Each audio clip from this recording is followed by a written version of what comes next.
আসসালামু আলাইকুম বোনেরা, কেমন আছেন? আশা করি ভালো আছেন। আলহামদুলিল্লাহ আমিও ভালো আছি। আজ রান্না করবো লাউ দিয়ে গলদা চিংড়ি ভাজি। তার সাথে ধনিয়া কুচি করে নিয়েছি, কাঁচামরিচ কুচি করে নিয়েছি, পেঁয়াজ কুচি করে নিয়েছি। কিভাবে রান্না করতেছি আপনাদের সাথে শেয়ার করবো। কড়াইটা গরম হয়ে গেছে, গরম কড়াইতে তেল দিয়ে দিচ্ছি।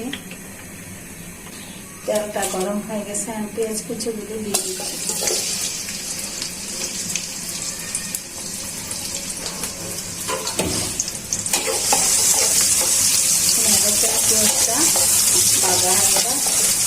সাথে দিয়ে দিচ্ছি গলদা চিংড়িগুলো ভাজি হওয়ার জন্য।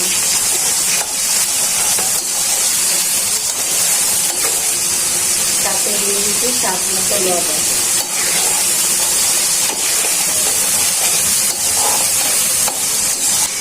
এখন একে একে মশলাগুলো দিয়ে দিচ্ছি পরিমাণ মতো হলুদ গুঁড়া, দিয়ে দিচ্ছি পরিমাণ মতো জিরার গুঁড়া, দিয়ে দিচ্ছি পরিমাণ মতো ধনিয়ার গুঁড়া। এটাতে শুকনো মরিচের গুঁড়া দেবো না, সাথে দিচ্ছি ফালি করা কাঁচামরিচ। এটা যেহেতু ভাজি করবো, শুকনো মরিচের গুঁড়া দেবো না। দিয়ে দিচ্ছি পরিমাণ মতো আদা বাটা, দিয়ে দিচ্ছি পরিমাণ মতো রসুন বাটা। মাছটা ভালো করে কষানো হয়ে যায়। কষানোর জন্য হালকা একটু জল দিয়ে দিচ্ছি।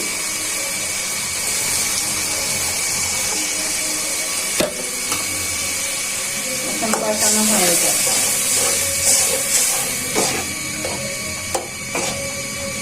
এখন মাছটা কষানো হয়ে গেছে, লাউগুলো ছেড়ে দিচ্ছি। আর এগুলো তো ডিম দেওয়ার দরকার নাই, কারণ এটা তো ভাজি করবো। আস্তে আস্তে ভাজিটা সিদ্ধ হয়ে যায়। এখন দেখে দিচ্ছি, দেখি ভাজিটা কিরকম হয়েছে। মাশাআল্লাহ, কি সুন্দর কালার। গলদা চিংড়ি দিয়ে লাউ দিয়ে ভাজি সেই মনে হবে।